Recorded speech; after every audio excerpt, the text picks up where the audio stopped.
এসআইআরের তালিকা প্রকাশিত হওয়ার পর থেকেই একটি প্রশ্ন সবার মনে দাগ কাটছে যে এসআইআরের নাম বাদ পড়লে তাদের কি বাতিল হয়ে যাবে রেশন কার্ড। বড় বিতর্কের মাঝে গুরুত্বপূর্ণ সিদ্ধান্ত নিল সুপ্রিম কোর্টের। তবে এই সুপ্রিম কোর্ট কি রায় দিল সমস্ত কিছু আপনাদের ভিতরে শেয়ার করব, তাই ভিডিওটি সম্পূর্ণ স্কিপ না করে দেখতে থাকুন।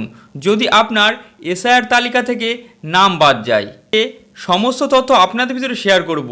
প্রথমে শেয়ার করব কি নির্দেশ দিয়েছে সুপ্রিম কোর্ট। আবেদনকারীর উদ্দেশ্যে সুপ্রিম কোর্ট জানিয়েছে বিষয়টি সরাসরি সুপ্রিম কোর্টের বিবেচনার উপযুক্ত নয়।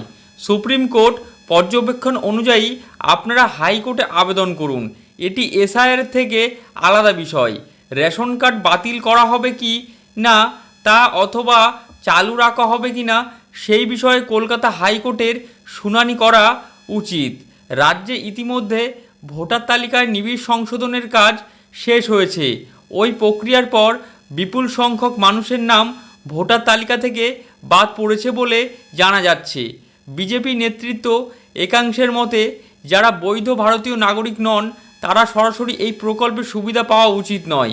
সেই কারণেই ভবিষ্যতে তাদের রেশন সুবিধা বন্ধ করার প্রশ্ন বিবেচনা রয়েছে। দলের কয়েকজন নেতার বক্তব্য, যারা ভারতের নাগরিক নন তারা দেশের কোনো সুযোগ এবং সুবিধা পাবেন না।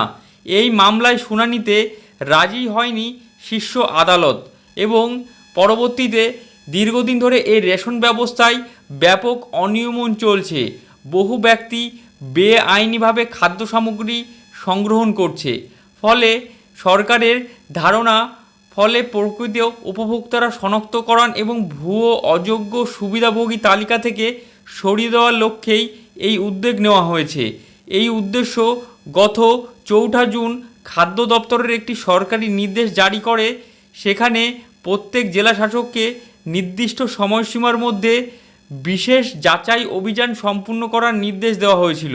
নির্দেশিকায় বলা হয়েছে 15 জুনের মধ্যে গোটা প্রক্রিয়া শেষ করতে হবে। এই মামলায় সরাসরি হস্তক্ষেপ না করলেও কলকাতা হাইকোর্ট আইনি লড়াইয়ের পথ খোলা রেখেছে।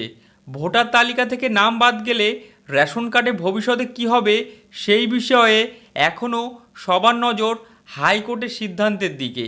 এই বিষয়ে আপনার মূল্যবান মতামত অবশ্যই জানাবেন। ভোটার তালিকা থেকে নাম বাদ গেলেই কি রেশন সুবিধা বন্ধ করে দেওয়া উচিত? অবশ্যই কমেন্টে জানাবেন।